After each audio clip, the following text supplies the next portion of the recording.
जो व्यक्ति निंदा चुगली करेगा वो ना चाहे तो भी परेशान रहेगा, क्योंकि वो निगेटिविटी उसके साथ है ना। भाई एक बात बताओ, माचिस है, माचिस की तीली निकालो और जरा जलाओ, तो माचिस की तीली किसी और को बाद में जलाती है, माचिस की तीली स्वयं को पहले जलाती है। बात सही है कि गलत है? माचिस की तीली भैया किसी और को दिया बाद में जलाएगी, चूल्हे को बाद में जलाएगी, लेकिन वो तीली पहले स्वयं को जलाएगी। बोलो हाँ कि ना? यही है। इससे सीख ये मिली कि जो दूसरे का बुरा करता है, दूसरे के बारे में बुरा सोचता है, उसका बुरा वो कब कर पाए ना कर पाए, पर खुद का बुरा पहले कर लेता, खुद को पहले जला लेता है। आप दूसरे को जला पाएंगे अलग विषय है, कब जलाएंगे, कितना जलाएंगे, लेकिन स्वयं को पहले जला रहे हैं आप। ये निंदा और चुगली के साइड इफेक्ट। आपके घर में डर लगता है आपको, कई बार आपका घर ऐसा है जैसे खाने दौड़ रहा है आपको, आपके घर में नेगेटिविटी ज्यादा है, घर में रहने का आपको मन नहीं करता, क्योंकि घर का वातावरण आपने ऐसा बना रखा है। इसलिए मैं आप सबसे कहूं, अपने घर को ही मंदिर बनाइए। अपने घर को क्या बनाइए? मंदिर। कैसे बनेगा? पॉजिटिविटी से। कोई गलत बात ना करिए, ना गलत बात करने वालों को घर में कोई आए तो उसका स्वागत सत्कार ऐसे करिए जैसे भगवान का सत्कार हो रहा। किस घर में भगवान होते हैं? मैया, किस घर में भगवान होते हैं? जिस घर में अतिथि का स्वागत सत्कार होता है, उस घर में भगवान होते हैं। अब क्या हो रहा घरों में? आज 90% घरों में, खासकर स्त्रियां, माताएं, यदि 4 लोग आपके घर में आ गए तो कुछ माताएं, सब नहीं, कुछ स्त्रियां तो बड़ी प्रसन्न होती हैं। अरे हमारे द्वार अतिथि आए, रिश्तेदार है, आओ भैया आओ, क्या लेंगे? चाय लेंगे, कॉफी लेंगे, आओ आओ बैठो।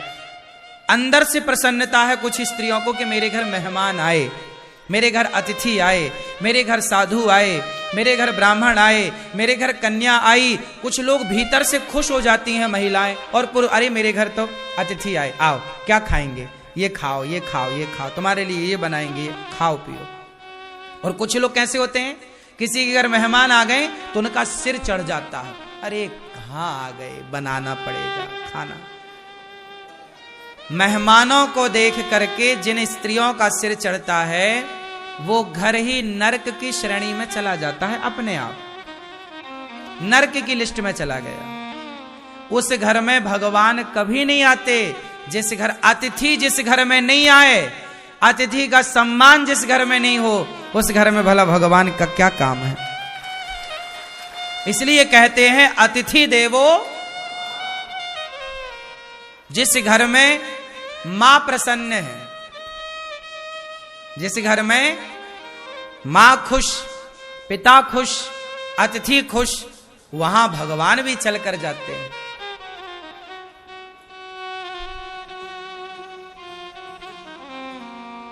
सही है?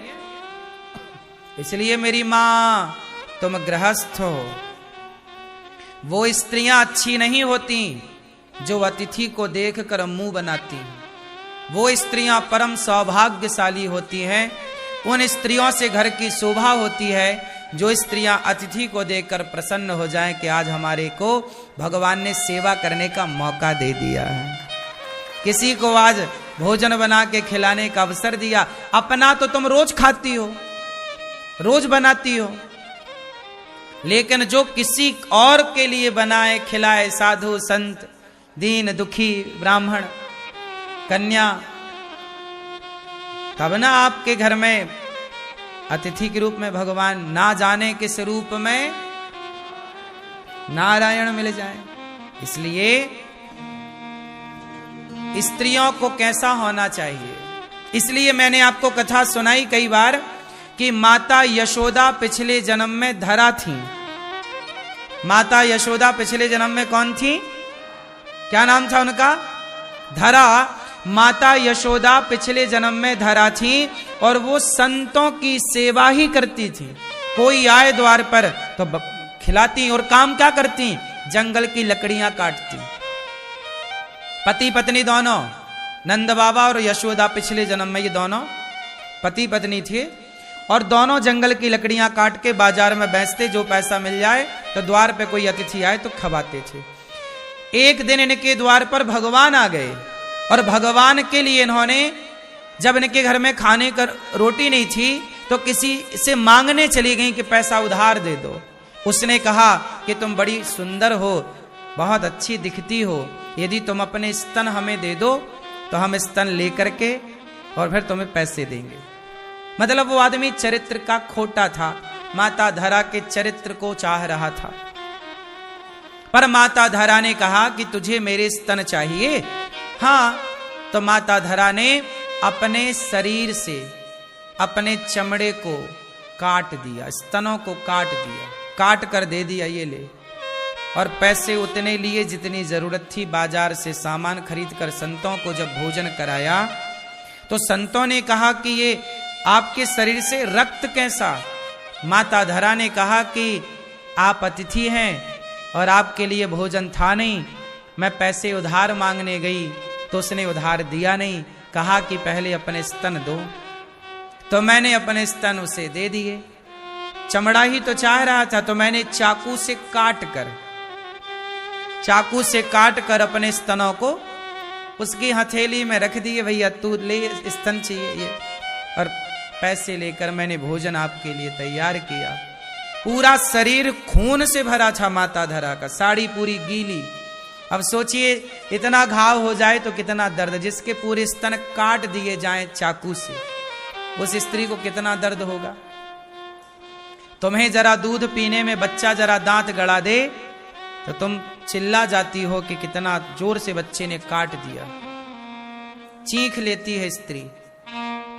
बच्चे यदि काट दे मां के स्तन को, और चाकू से ही काट दिया, और धरा मां ने अपने हाथ से, कितना दर्द होगा। पर वो सारा दर्द किसके लिए सहा? कि अतिथि भूखा ना जाए। जब यह निष्ठा अतिथि के लिए होती है तब उस अतिथि के रूप से भगवान प्रकट हो गए। माता, मैं तुम्हारी परीक्षा लेने आया था। उस समय आया जब आपके घर में अन्न का एक दाना नहीं था।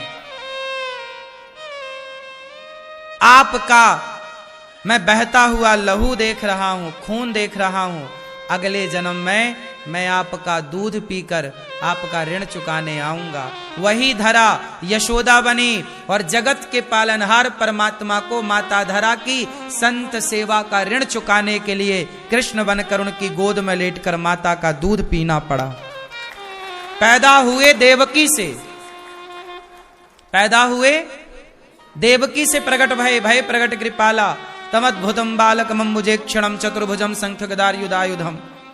प्रकट भय देवकी से, पर दूध किसका पिया? देवकी माता का दूध नहीं पिया श्री कृष्ण ने। क्यों? पी लेते ना थोड़ा सा? नहीं, माता का पीना है दूध, क्योंकि पिछले जन्म का ऋण चुकाना है। ये देखो, मेरा भगवान भी उनका ऋणी हो जाता है जिनके द्वार से कोई भूखा नहीं जाता।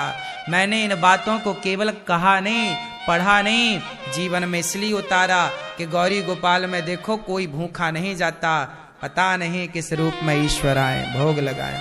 इसलिए गौरी गोपाल में अतिथि की सेवा हो रही है, और हमारे अतिथि आप हैं, और अतिथि हैं भगवान। आप ही हमारे लिए भगवान हैं, कोई और भगवान क्या होगा साहब?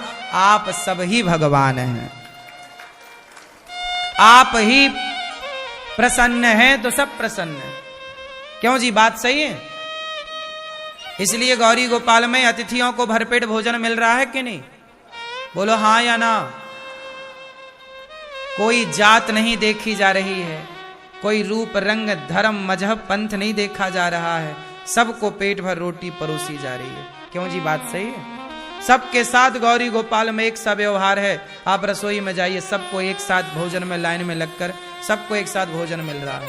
बात सही है कि गलत है? ये सब संभव है। आप भी गृहस्थ हैं, हम भी गृहस्थ हैं, सब कुछ संभव है।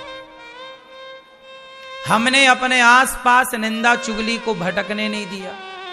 हम भी तो निंदा करें, चुगली करें तुम्हारी तरह बैठे बैठे? टाइम ही नहीं है सब करने का। टाइम है तो पढ़ने लग जाते हैं, सत्संग करेंगे, अच्छी बातें करें। हम क्यों किसी के बारे में गलत बात करें? होंगे आप में लाख दोष, होंगे आप में लाख अवगुण, पर मैं क्यों देखूं? आपके पड़ोसी में 1 लाख अवगुण होंगे, आप देख भी लोगे तो पाओगे क्या? अवगुण देखने ही हैं, दोष देखने ही हैं, तो औरों के नहीं, खुद के दोषों को देखिए और अपने दोषों को देखकर अपने को बेहतर कीजिए।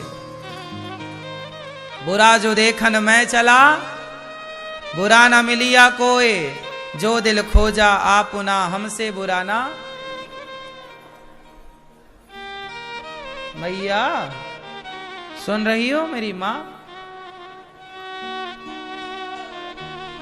इसलिए कहता हूं, ध्रुव जी अपने पिता के, अपनी सौतेली मां के अपमान से परेशान ना होकर गुरु वचनों पर चलकर प्रभु को पाया, अपने जीवन को बैकुंठ बना लिया ध्रुव जी ने।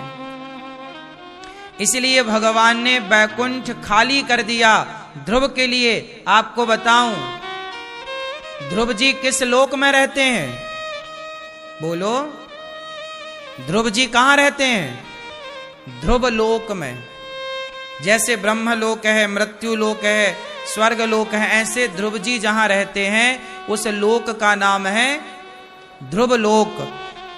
ध्रुव लोक, ध्रुव जी के पहले वह लोक बैकुंठ था। पहले भगवान नारायण वहीं रहते थे, पर भगवान नारायण ने अपने लिए बैकुंठ अलग बनाया और अपना घर ध्रुव जी को दे दिया। देखो, ये भक्ति की ताकत है, ये प्रेम की ताकत है। ध्रुव लोक जो है वह बैकुंठ ही था, पर है पहले भगवान श्रीमन नारायण वहीं रहते थे। फिर जब ध्रुव जी की तपस्या देखी, कहा पुत्र मैं तुझे अपना घर देना चाहता हूं, अपना गिफ्ट कर दिया भक्त को, और अपना दूसरा फिर भगवान ने बैकुंठ बनाया। तो भगवान अपना घर देने को तैयार हैं। यही तो पूछा किसी ने राम से कि राम, आपने अयोध्या का राजा बना दिया भरत को, आपने विभीषण को राजा बना दिया लंका का, आपने विभीषण को लंका का राजा बना दिया। यदि कल रावण आपकी शरण में आ जाए कि राम मुझे क्षमा कर दो, राम जी विभीषण को कहां का राजा बना चुके हैं? जोर से, कहां का? लंका। जो संपत्ति से रावण ही दीन दिए दसमात, सोई संपत्ति विभीषण ही सकुच दीन रघुनाथ। राम जी ने विभीषण का राज्य तिलक कर दिया। विभीषण क्या बन गए? राजा। कहां के? अच्छा, राम जी से किसी ने कहा कि विभीषण को तो आपने लंका का राजा बना दिया, यदि रावण आपकी शरण में आ जाए और कहे कि क्षमा कर दो, तो फिर रावण को कहां का राजा बनाओगे? आपकी तो बात झूठी हो जाएगी। फिर तो या तो विभीषण को राजा बनाओ या रावण को। तब राम ने मुस्कुराते हुए कहा कि यदि रावण मेरी शरण में आ गया तो शरणागत कहूं जे तजही में त्यागता नहीं। शरण में आए हुए को, जो शरण में आ जाएगा उसे मैं त्यागूंगा नहीं। सन्मुख हो ही जीव मोहि जबहि, जन्म कोटि अघनासहि तबहि। शरण में आ गया यदि रावण, तो मैं विभीषण को लंका का राजा बना चुका हूं। रावण शरण में आएगा तो मैं रावण को अपने बैकुंठ का राजा बना दूंगा। भगवान है ना, भगवान तो ऐसी कई पृथ्वी तुरंत प्रकट कर सकते, कई बैकुंठ बना सकते। भगवान है वो। कर तुम अकर तुम अन्यथा कर तुम सर्व सामर्थ, क्या नहीं कर सकते? इसलिए मेरी मां ध्रुव जी महाराज जब तपस्या किए तो भगवान ने दर्शन दिया, पुत्र कुछ मांग लो। ध्रुव जी को भगवान ने राजा बनाया, जाओ समाज की सेवा करो। भगवान मिल भी जाए आपको, सुनो ध्यान से, भगवान आपको मिल भी जाए तो भगवान आपको मिलकर यही कहेंगे, जा मैं तुझे धन धान्य दे रहा हूं, जा तो दीन दुखियों की सेवा कर। दीन दुखियों की सेवा करने से ही भगवान मिलते और प्रसन्न होते हैं, ये मान लो आप। भगवान भी आपको कहेंगे जाओ सेवा करो। ध्रुव जी को लगा तो दिया सेवा में, जाओ। फिर ध्रुव जी ने अपने राज्य काल में खूब अन्न क्षेत्र बांटे, संतों की सेवा की, खूब यज्ञ किए, खूब पुण्य किया, और खोल रखा है अन्न क्षेत्र, कोई भी आओ। ये ध्रुव जी के जमाने से चला आ रहा है। ये जो अन्न क्षेत्र है, अन्न क्षेत्र कोई आज ही चल रहा है, गौरी गोपाल में नहीं। अन्न क्षेत्र ध्रुव जी ने चलाया, अन्न क्षेत्र प्रहलाद जी ने चलाया, अन्न क्षेत्र धर्मराज युधिष्ठिर ने चलाया। जो जो धर्मात्मा सत्ता में आए, अन्न क्षेत्र का मतलब है कि कोई भी उनके राज्य में भूखा, सबको भोजन। ऐसे ही अन्न क्षेत्र, वही परंपरा से अन्न क्षेत्र गौरी गोपाल अन्न क्षेत्र चल रहा है। यही है ये अन्न क्षेत्र, कोई भी भूखा ना रहे। आप भी अपने द्वारा अन्न क्षेत्र गौरी गोपाल में बंटवा कर, घर पे आपके भले अतिथि ना आए, पर एक अतिथि गौरी गोपाल में भोजन आपकी ओर से करे, एक साधु आपकी ओर से भोजन प्रसाद प्राप्त करे। यही सेवा। अपने आप को सेवा से जोड़ दो। अच्छा एक बात बताओ, आपको पार जाना है, नदी बड़ी है, उस पार जाना है, और तभी नाव में आप बैठ नहीं पाए, लेकिन आपने नाव को पकड़ लिया। तो बताओ, जो बैठा है नाव में, जो खड़ा है नाव में, और जो पानी में है पर पकड़ा है नाव को, तो बताओ कौन पार होगा और कौन पार नहीं होगा? जो बैठा है, जो खड़ा है। नाव में कुछ लोग बैठे रहते हैं, तो नाव में कुछ लोग खड़े हैं, कुछ बैठे तो कुछ खड़े, और एक नाव को पकड़ा है पानी में। अब जैसे नाव जा रही है और आपने नाव को पानी में पकड़ लिया, डूब रहे थे आप, पकड़ लिया, तो बताओ पकड़ने वाला पार होगा कि नहीं? बोलो। जो बैठा है और जो नाव को पकड़ा है, ये दोनों एक ही साथ पार होंगे कि अलग अलग टाइमिंग में पार होंगे? हाँ। ऐसे ही हम भगवान की भक्ति नहीं कर पाए, हम भगवान की पूजा नहीं कर पाए, पर हमने सेवा को पकड़ लिया, तो पकड़ लिया तो भी पार हो जाएंगे।